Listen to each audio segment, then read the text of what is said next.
अस्सलामुअलैकुम। आज मैं आपको बुक D2 जिसका चैप्टर 7 है उसकी एक्सरसाइज 7D का question 3 कराऊंगी।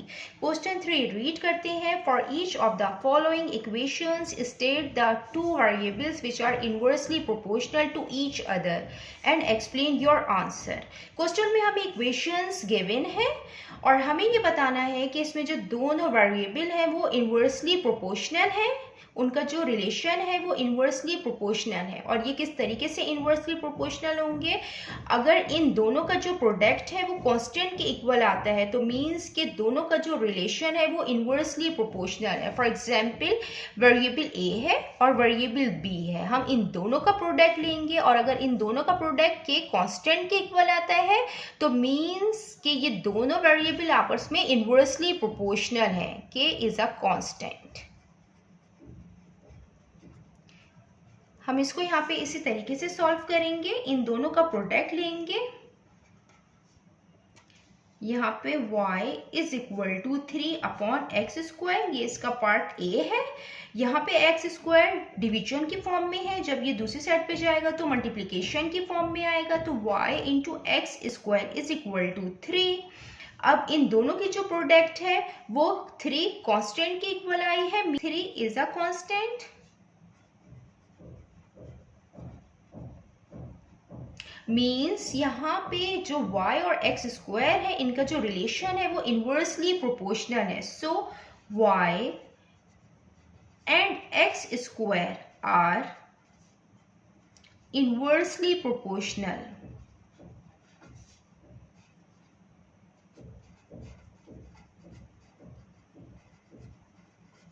To each other.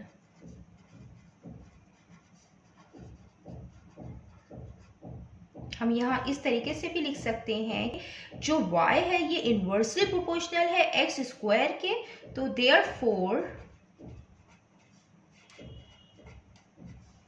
y is inversely proportional to x²। अब हम इसका पार्ट b करते हैं। ये इसका पार्ट b है, y is equal to 1/√x। इसको भी हम इसी तरीके से करेंगे कि हम इनकी प्रोडक्ट लेंगे और प्रोडक्ट कांस्टेंट के इक्वल आती है, means both are inversely proportional. y is equal to 1/√x। यहाँ पे √x जो है वो डिवीजन की फॉर्म में है, जब दूसरी साइड पे जाएगा तो मल्टीप्लिकेशन की फॉर्म में आएगा। y into √x is equal to 1। अब ये 1 is a constant.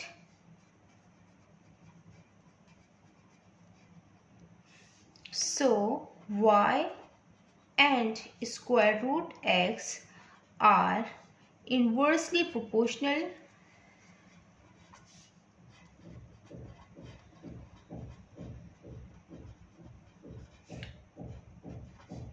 to each other.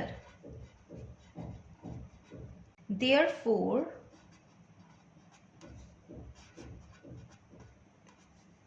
y is inversely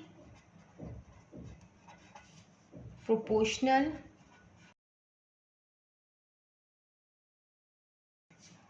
to √x। अब हम इसका पार्ट c करते हैं। ये इसका पार्ट c है, y² इक्वल 5/x²। इसको भी हम इसी ही तरीके से करेंगे कि y² is equal to 5/x²। यहाँ पे x² डिवीजन की फॉर्म में है, जब ये दूसरी साइड पे जाएगा तो मल्टीप्लिकेशन की फॉर्म में आएगा। y² into x² is equal to 5। अब इन दोनों की प्रोडक्ट भी कांस्टेंट के इक्वल है, ये 5 is a constant. So y² and x² are inversely proportional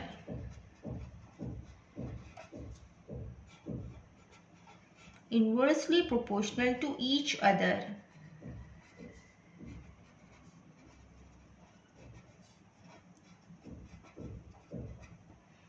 अब हम इसका पार्ट डी करते हैं। ये इसका पार्ट डी है। n is equal to 7/m-1। ये भी एज इट इज इसी तरीके से हम इसको करेंगे।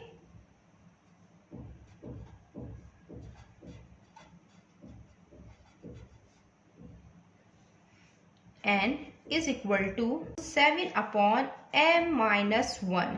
ये यहाँ पे m-1 डिवीजन की फॉर्म में है, जब ये दूसरी साइड पे जाएगा तो ये मल्टीप्लिकेशन की फॉर्म में आएगा। तो n into m-1 is equal to 7.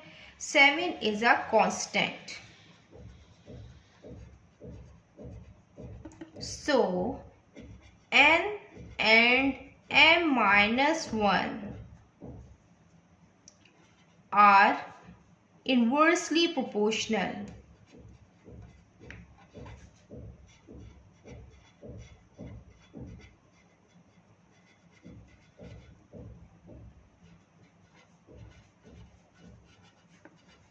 To each other.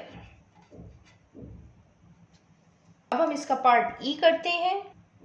ये इसका पार्ट ई है। Q is equal to 4/p+1 पे whole square.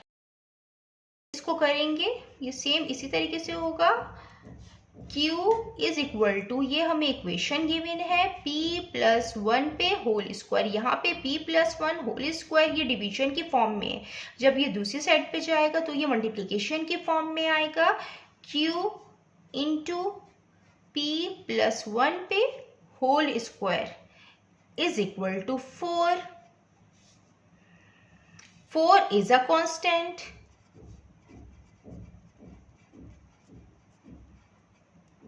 So Q and p+1 पे whole square are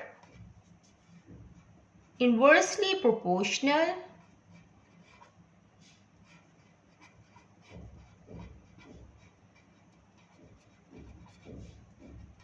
to each other. जितना मैंने एक्सप्लेन किया है, अगर इसमें कोई भी क्वेरी है तो आप कमेंट्स में मुझसे पूछ सकते हैं। अल्लाह हाफिज़।